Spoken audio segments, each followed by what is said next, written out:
So Cardiff was unacceptable. Leicester was pathetic. I'm quoting Russell Martin here. We've all had 48 hours to kind of calm down, recover, compose ourselves. So what do we make of the utter shambles? Alfie, I'm going to start with you this week. A game that started with 25 minutes of relentless pressure from Leicester. Was it just as simple as that they wanted it more?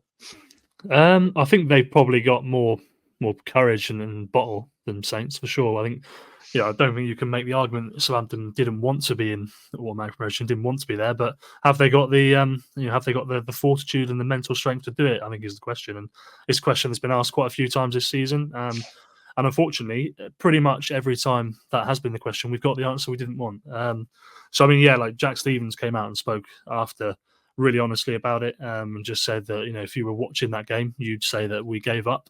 It's obviously completely unacceptable. It's the worst game of the season. I think it's worse than the Sunderland 5-0 just because of the magnitude of the match, how much it meant. I think Russell Martin to the players teed it up as the opportunity to prove to themselves, I think, more than anybody, that they could do it. They could hang with the top teams, just like they're going to need to in 2 weeks' time if they want to win the playoffs. And obviously they didn't. The goals were pathetic, as Russell Martin said. The defending was appalling, and he said that the first 60 minutes were good. I don't think that the performance was good, but they were at least in the game as a contest. They could have got something from that point. But I mean, once the second goal goes in, they absolutely fold, and there will be some very, very disappointed people in that dressing room. I imagine there should be, because however many thousand people go all that way and they watch their team just be picked apart by a much better team. And we have to admit that Leicester are clearly a better team. They got better players. I think that's the truth. But yeah, we can have a nice couple games now to try and get back some confidence, to try and actually defend the box with a bit of determination for once, and hopefully that will see us where we are. I think Russell Martin said that he's going to pick players now that are willing to fight for the club, which should be a prerequisite for a multi-million-pound contract, in my opinion, but clearly it isn't universal. Steve, you were one of the fans in that away end. I mean, Russell Martin saying that for 60 odd minutes he thought we were good, and it was a tight match. What was your take on it? Your observations? I mean, I wouldn't go as far as to say we were good. We were all right in patches, and yet ultimately the long and short of it is we've not forced the keeper into a meaningful save all night. First half we got ourselves into two or three good positions on the counter attack, but either the shot was blocked or we once again picked the wrong option, or the pass wasn't quite right and it slowed us down. I mean, just lost count.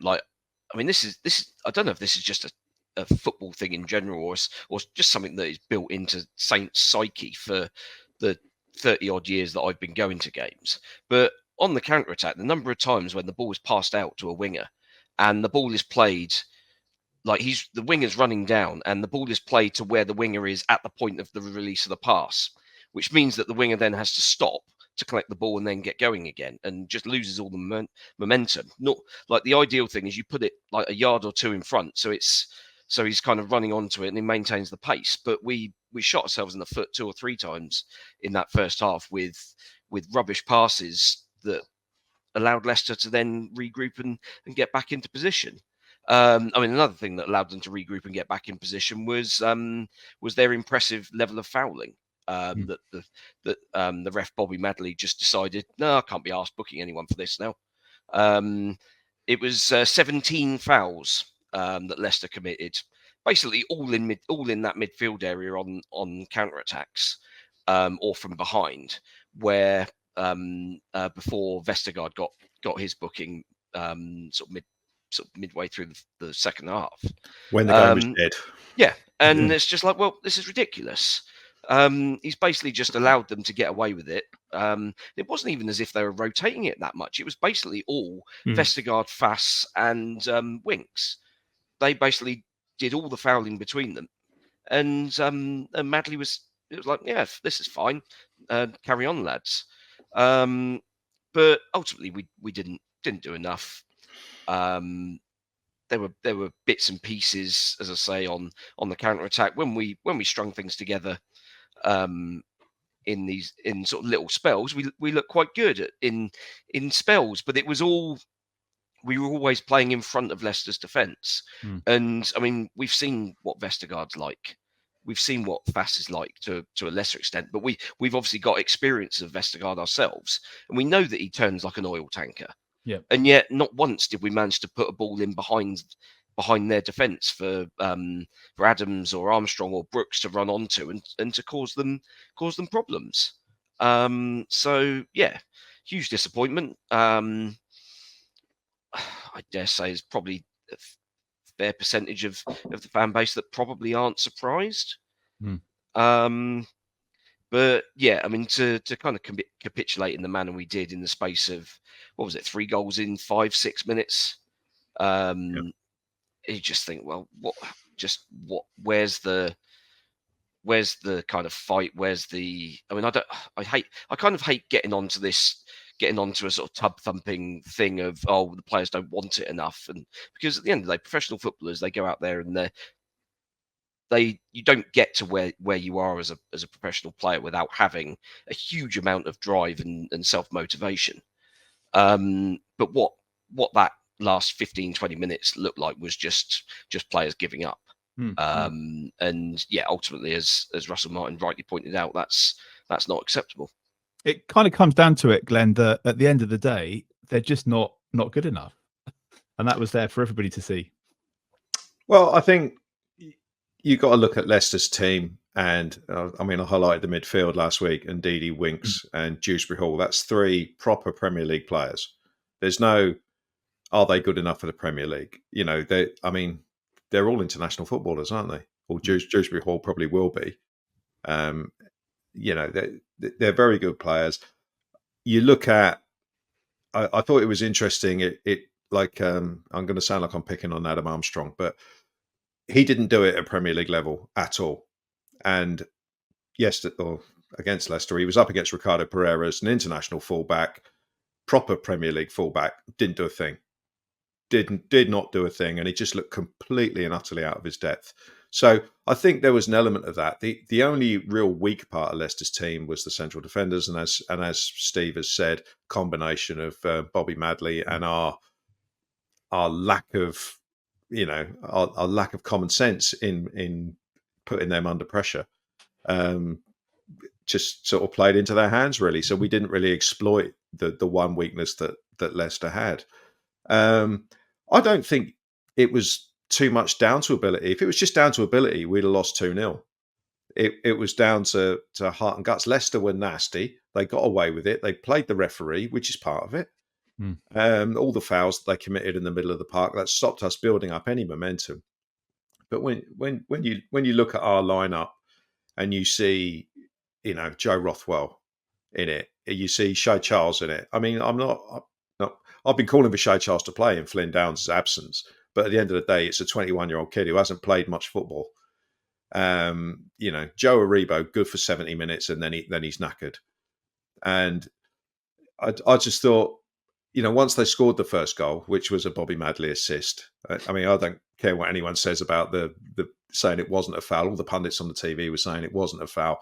He's basically not got the ball, and he's got Adams on the sort of follow through with his back leg. It's a foul. You know, 99 times out of 100, it's. And the guy's literally stood like 5 or 6 yards away. Yeah, he's not got an unobstructed view at all. Yeah, I'm not going to moan about the offside, because that's close enough. We don't want to go down the VAR route. So, you know, I'm not going to moan about the offside, but the the foul was ridiculous not to give that.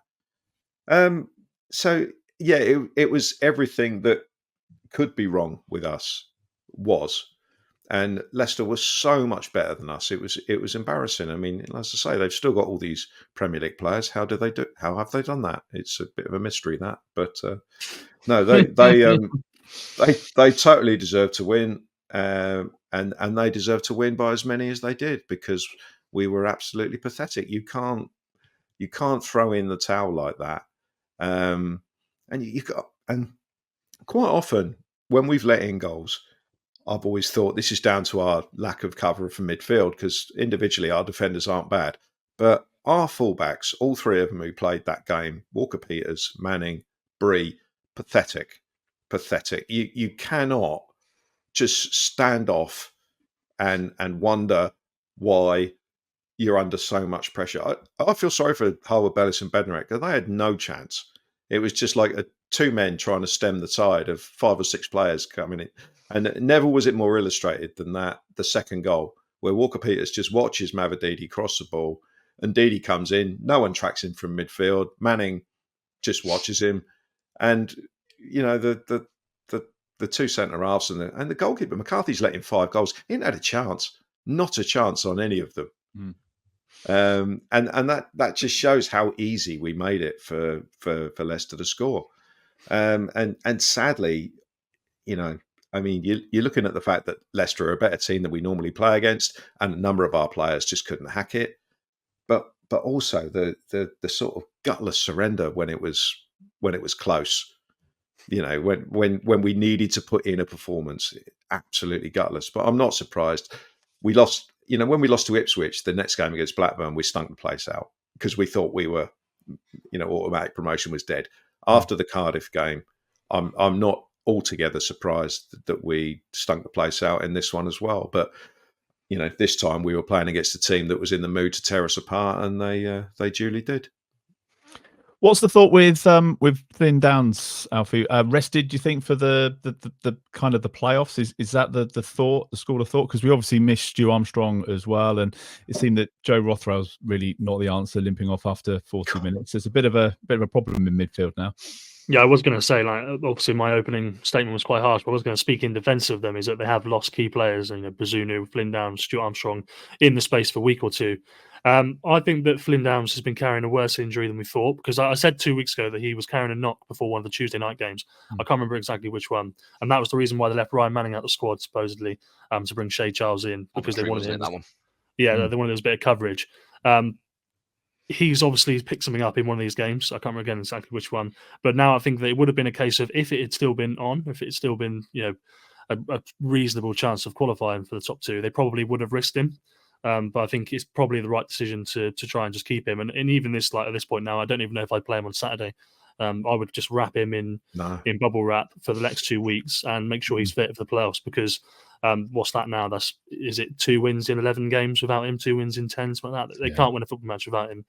So they need him fit for the playoffs. So I wouldn't be playing him for the next 2, and I think that's probably what it is. But he certainly wasn't rested by choice on Saturday for the Cardiff game. If he had been available, he would have played. Steve, I was just looking at the subs. Russell Martin saying we played well for 60 odd minutes, and then that was when he started making the changes, wasn't it? With Ryan Manning coming on, Adozie coming on as well. That just seemed to upset things further. Yeah, I mean, it's been a bit of a trend, hasn't it? I mean, there was a long pick for 2/3 of the season. Our subs were almost without fail having a positive impact. I mean, we've got more than 20 goals from substitutes this season, so they've had an impact in a lot of games. But it does seem as if the tide has very much turned on that now, and we've seen now in probably 4 or 5 games in the last month to 6 weeks where the subs coming on have visibly weakened us and made us a lot worse. And yeah, Tuesday night was another example of that. I mean, I thought Smallbone did okay. I thought when he came on, obviously came on early for Rothwell being injured, or injured pride for getting the runaround possibly. And yeah, seemed to actually have a little bit of movement about him, got himself into some space. But then once we made those changes, we just kind of gave up a little bit of territory.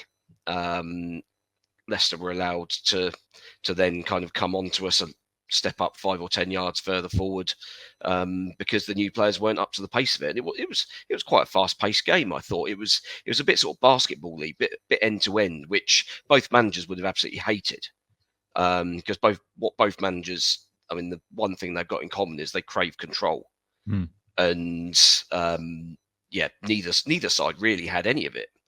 Throughout, even Leicester, once they got into a 2-0 lead, they weren't just keeping possession and trying to tire us out. They were kind of going long quite quickly, which is kind of unlike them really. But I mean, it must have been a specific specific tactic of theirs. And obviously with the end result, it clearly worked. But yeah, the subs, we've got a problem in that now we've got suddenly that subs bench doesn't look.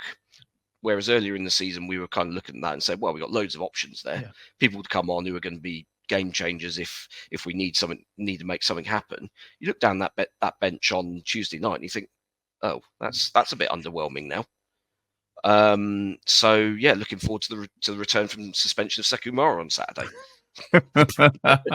Yeah, we'll get onto that when we start talking about who might turn out against Stoke. There's a few question marks there.